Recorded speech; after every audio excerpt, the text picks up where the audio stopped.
Hey everyone, welcome back to AWM Insights. I'm your host, Erik Averill. I'm joined again by my brother, co-founder, and certified private wealth advisor, Brandon Averill. Brandon, welcome to the show. Thanks, Erik. Really excited to be back. Brandon, we know that we are in the middle of some very interesting times, and it's these times of uncertainty that us as humans fall back to trying to control things. And specifically when it comes to investing, one of the questions that we continue to hear over and over and over again is like, what should I be doing? The markets are falling. Is there something that I should be doing to essentially stop the bleeding or turn a bad situation into a good situation? And, is this different? And so we've heard some crazy stats being published by Ben Carlson over a Wealth of Common Sense, which is a fantastic educational blog that the U.S. stock market, it's currently down 32% from all-time highs. But the interesting thing is stocks have fallen by this much or worse roughly every 7 years going back to the 1920s. He also shares that stocks have fallen 40% or worse. This happens about every 15 years.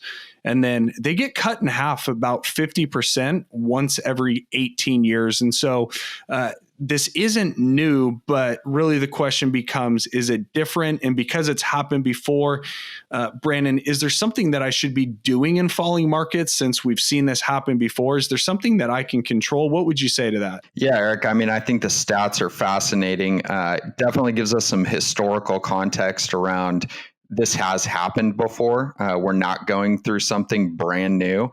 The markets have reacted to crises in the past. And I think falling back to the other fact is that after these declines, we've also gone on to hit all-time highs every single time. So trying to predict when these things are going to happen, I think, you quoted a lot of averages there.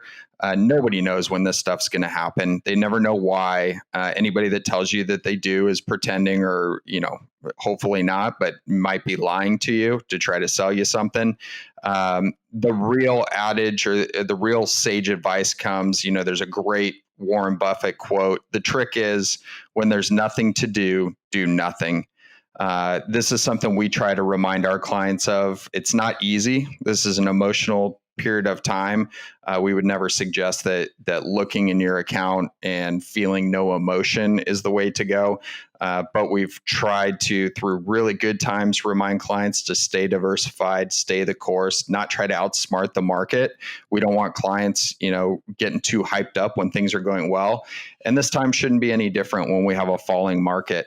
There's an additional quote that I think makes a lot of sense to fall back on from Charlie Munger, who's Warren Buffett's business partner, that if you're not willing to react with equanimity to a market price decline of 50%, 2 or 3 times a century, then you're not fit to be a common shareholder.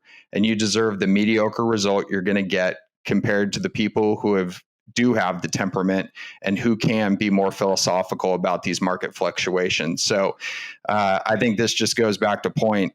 Really, you shouldn't be doing anything during these markets other than being patient and understanding where you're at. So I hear you, Brandon, telling me to not be emotional, to stay the course, to really sit on my hands and to do nothing. That's really hard to do just from a human level. But say I have ice in my veins of. The other question I have is that the same advice of what my advisor should be doing? Because ultimately I'm a part of why at least I believe I'm paying for financial advice is hopefully they have some tools in their toolbox to take this bad situation and make it a little less worse. What should I expect of my advisor? Are they going to be doing nothing as well? Great question, Erik. And the answer is no, quickly. But I certainly don't suggest that, as I mentioned, this should just be a flippant thing. It's not easy. And so this really goes back to what your advisor should be doing. We visited on previous AWM Insights about rebalancing. We'll hit on a future one, and AWM Insights will hit on tax loss harvesting. That's something your advisor should be doing. But really, to that point is coaching. Your advisor should be coaching you. This isn't something we can do alone. It's not look in your account, have ice in your veins, turn off your emotions. That doesn't work. It's like bad habits, right? You need a coach. A lot of us have coaches, and for those that have played sports, understand the importance of coaching. So your advisor should be coaching you through this period.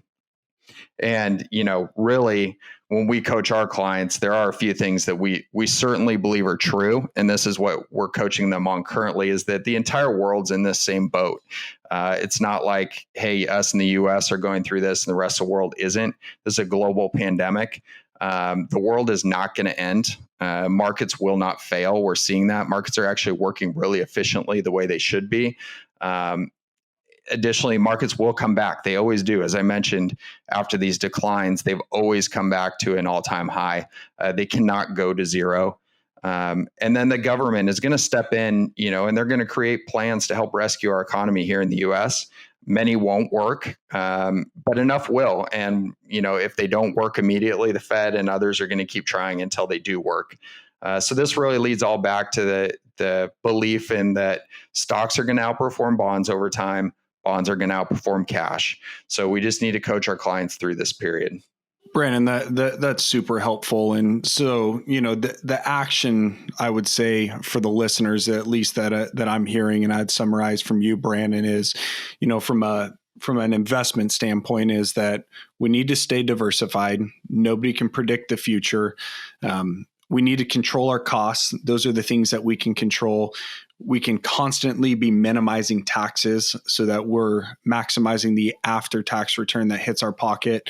And that ultimately we need to stay the course. And so the last thing I'd say as we sign off is us as a human race, we are very resilient in that we know specifically here in the United States that us as Americans, we have the spirit to rally, and we will absolutely get through this crisis. And so we appreciate the time that all of you listeners have given to us. We thank the clients that are listening in for the trust that you put in us. And our promise is that we will stay the course. We will get you through this. And until then, have a great day, and we will talk to you on the next episode of AWM Insights.